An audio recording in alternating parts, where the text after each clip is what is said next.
И така, здравейте на всички! Аз съм Мак Розали.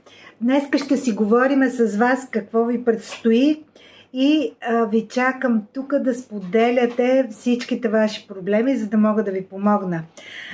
Телефонът за връзка е 0878 313 005. На него можете да звъните всеки ден от 12 на обяд до 24 часа. И сега ви чакам, за да ви гледам на тези прекрасни карти, които познавате от предаването Шесто чувство, в което участвах допреди време. Така че ето първия, който звъни. Да видим кой е.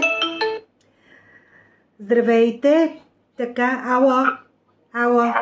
Здравейте. Здравейте. Слушам ви. Да. Обажда си Иван.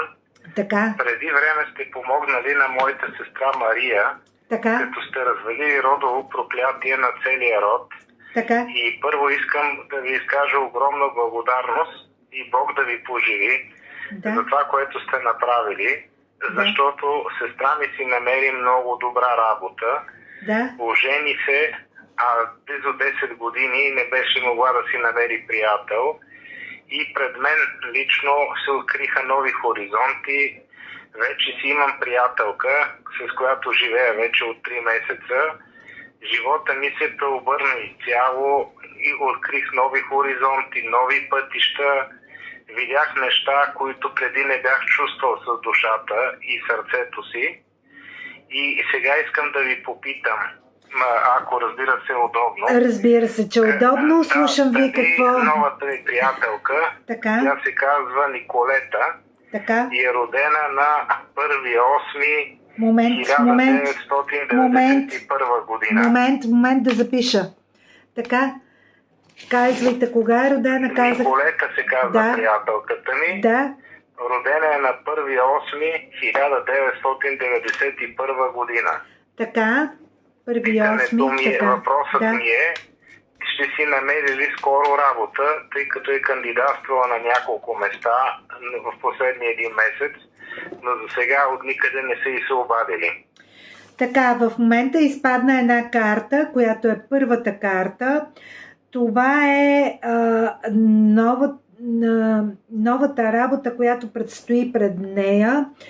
А сега кажете едно число, за да мога да ви кажа какво предстои. Значи работата излезе, за която питате. Сега да видим какво ще стане с тази работа. Казвайте число. Казвам 7. 1, 2, 3, 4, 5, 6, 7. Я да видим какво предстои. Един възрастен господин, при който е ходила и където изобщо не се надява да намери работа, че там ще стане, там ще се случат нещата. Там, където е ходила и където е имало възрастен господин, тя не се надява, че там ще станат нещата, но всъщност точно там ще се случат.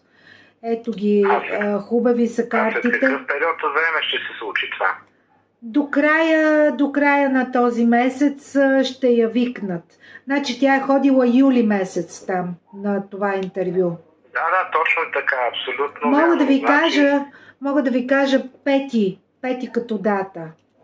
Да, абсолютно точно. Значи тя между 4 и 10 ходи на 10 интервюта и подаде автобиография, яви се там на интервюта с шефовете на фирмите и сега чака резултат. Така че наистина на 5 тя беше на интервю. Сега не мога да кажа много отчаяна е била. Но знам, че е била на 5 на интервю за работа. Така, тя е била много отчаяна от това интервю. И дори е имало нещо като пререкание с този човек, по това ще разберете кой е. Там ще я одобрят.